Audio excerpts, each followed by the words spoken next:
come to the practical part of it. Whatever has happened on 5th August 2019, I'll come to the practical implications of it. I'll go to the challenge on our head as a Kashmiri. There is a real threat of settler colonialism. India is very meticulously working on the issue that it will push Indian armed men to dilute the population there, including non-Kashmiris from other parts of the India, to make a big, massive demographic change. The other real threat is to our religious freedom. India has tried to establish liquor shops. The Indian agencies are involved in drug distribution on a large scale in Kashmir, with the destruction of the Babri Masjid and construction of a temple in Ayodhya. We should not rule away the fact that Indian occupational forces or their agencies will claim any mosque to be a temple in Kashmir, destroy it and construct a temple there. It might seem a very far off thing, but it's coming for us. The mosques have been closed under the garb of COVID-19. And the reality remains they have been pushing domicile acts, they have been pushing other settlements all along Kashmir. It might be a COVID for the world, but it's a total destruction going on in ground in Kashmir.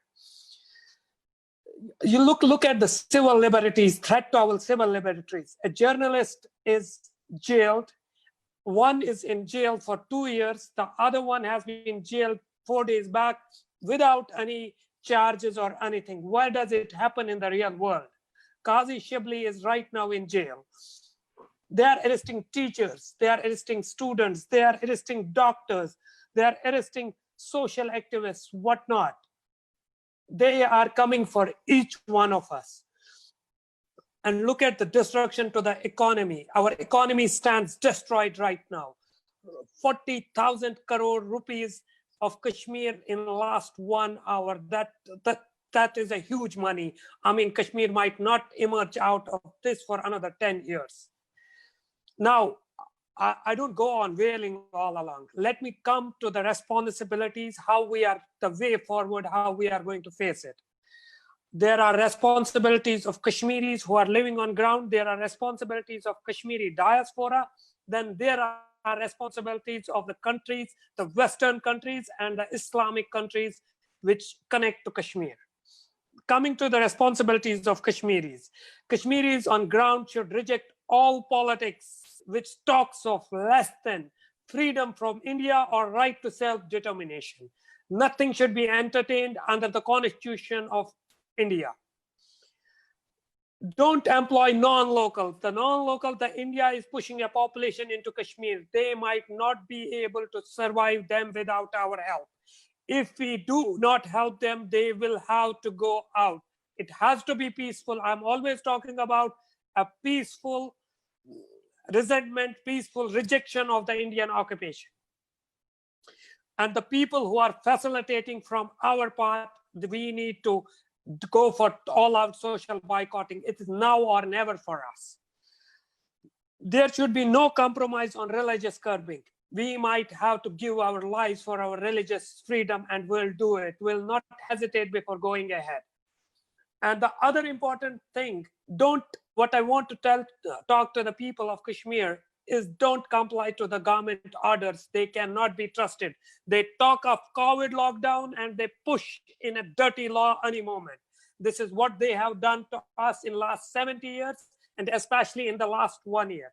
What's the responsibility of Kashmiri diaspora? Let me come to that part of it. Kashmiri diaspora is, we have to be united. We cannot know a single platform is the part of the game. Special responsibility on those diaspora which are living in West. They need to talk to their politicians. They need to talk to the MPs. They need to talk about the human rights. They have to inform the world what's going on in the field. And special responsibility on the people living in Middle East. For example, me. We need to talk to our people here. We believe in same kalima, la ilaha illallah, Muhammad Rasulullah sallallahu alaihi wasallam. We need to explain to our people that what is going on there, it's not only inhuman, it's happening to us because a Hindu majority, an elephant has gone wild.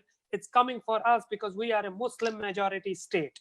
Brothers like Mijbal and sisters like Dalal, they need to step up their efforts. They are doing a terrific job helping the Kashmiris right now. They have a huge responsibilities in the Middle East, in the world, for their ummah, and they have to deliver it. We are, as a Kashmiri, I am very grateful to their efforts. But let's come, Kashmiris have their limitations. 100,000 people have been killed, murdered, slaughtered on the streets of Kashmir by Indian occupational forces in the last 30 years. 12,000 rapes have taken place. Thousands of Kashmiri kids are lingering in Indian jails. Thousands of Kashmiri kids have been victims of injured, torture, pellets, whatnot has been done in Kashmir. Kashmiris have given the sacrifice which they could have, but it is the time for the world powers to stand up and deliver. There is an elephant roaming, drunk on power, on rampage in Kashmir. It needs to be stopped. This elephant has to be caged or stopped by any means which can be done. The world powers, the Pakistan, the OIC, they need to stand up and stop this elephant now, before it is too late. Before I end this session, as a Kashmiri, I promise to my people and I promise to Ummah that I will fight this to the end. Either I live a free breath or I die last breath of freedom in my land or outside my land, fighting for my rights. Thank you very much. Jazakallah khairan, Asif Saab.